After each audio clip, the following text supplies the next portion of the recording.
Zaima Rahman voter হয়ে গেছেন, এবার তো আশা করা যায় উনি দেশেই থাকবেন। সবাই ব্যস্ত তারেক রহমানকে নিয়ে, তো ওর ভাবনায় দেখি অন্য কেউ। ঘটনা কি রে? না, আমি বলছি দেখো, মাত্র 13 বছর বয়সে উনি নিজের দেশ, আত্মীয় স্বজন সবকিছু ছেড়ে দেশের বাইরে চলে গেলেন, তারপর এত বছর পরে আবার ফেরত আসলেন, তাই। উনি যে শুধু ফেরত এসেছেন তা কিন্তু না, উনি রাজনীতিতেও ওনার উপস্থিতি বেশ ভালোভাবে জানান দিতে শুরু করেছেন কিন্তু। হ্যাঁ, ওনার পুরো নাম জাইমা জান্নাজ রহমান, এবং দেশে আসার কয়েকদিন আগে তোর মনে থাকবে উনি ফেসবুকে একটা পোস্ট করেছিলেন ওনার দাদু খালেদা জিয়াকে নিয়ে, যেটা অনেকটাই ভাইরাল হয়েছিল। যদিও পেজটা ভেরিফাইড ছিল না, কিন্তু সেখান থেকে একটা কোড কিন্তু বিএনপির অফিসিয়াল পেজেও শেয়ার করা হয়েছিল। এবং বিএনপির মিডিয়া সেল থেকেও কিন্তু এই জিনিসটা শেয়ার করা হয়েছিল।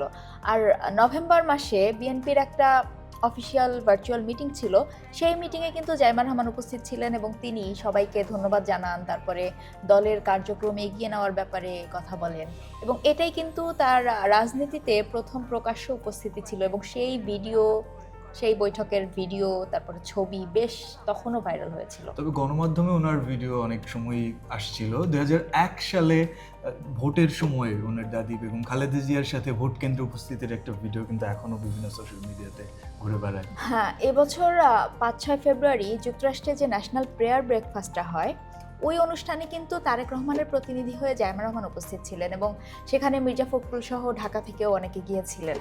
আর এটাই কিন্তু ছিল ওনার রাজনৈতিকভাবে আন্তর্জাতিক কোনো ফোরামে অংশগ্রহণ। কিন্তু জাইমা রহমানের পুরো শৈশব কেটেছে ঢাকায়, ক্যান্টনমেন্টের বাসায় ওনার দাদির সাথে।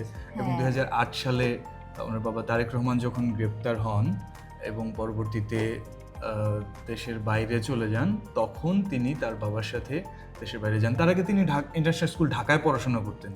হ্যাঁ, কিন্তু এরপরে কিন্তু তিনি Queen Mary University of London থেকে আইন বিষয়ে স্নাতক ডিগ্রি অর্জন করেছেন। পরবর্তীতে লন্ডনের লিঙ্কনস ইন থেকে উনি ব্যারিস্টারও হন।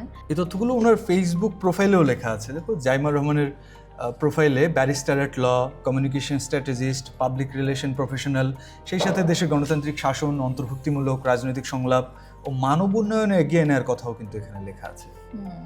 সুতরাং বলাই যায় যে এখনও কোনো অফিসিয়ালি কোনো দলের বা রাজনৈতিক দায়িত্বে না থাকলেও রাজনীতিতে ওনার সরব উপস্থিতি কিন্তু বেশ ভালোভাবেই ওনার আগ্রহটা বুঝিয়ে দিচ্ছে। তবে ব্যাপারটা কিন্তু ভালো, মানে বাইরে থেকে উচ্চশিক্ষা নিয়ে এসে দেশে ফিরে দেশের জন্য কিছু কাজ করা, কন্ট্রিবিউট করা। 24 জুলাইয়ের যে আন্দোলন হয়েছিল সেখানেও কিন্তু রিভার্স ব্রেন ড্রেনের যে ব্যাপারটা ছিল বেশ আলোচনায়। এখন জাইমা রহমানের ক্ষেত্রেও কিন্তু সেটাই আলটিমেটলি ঘটছে।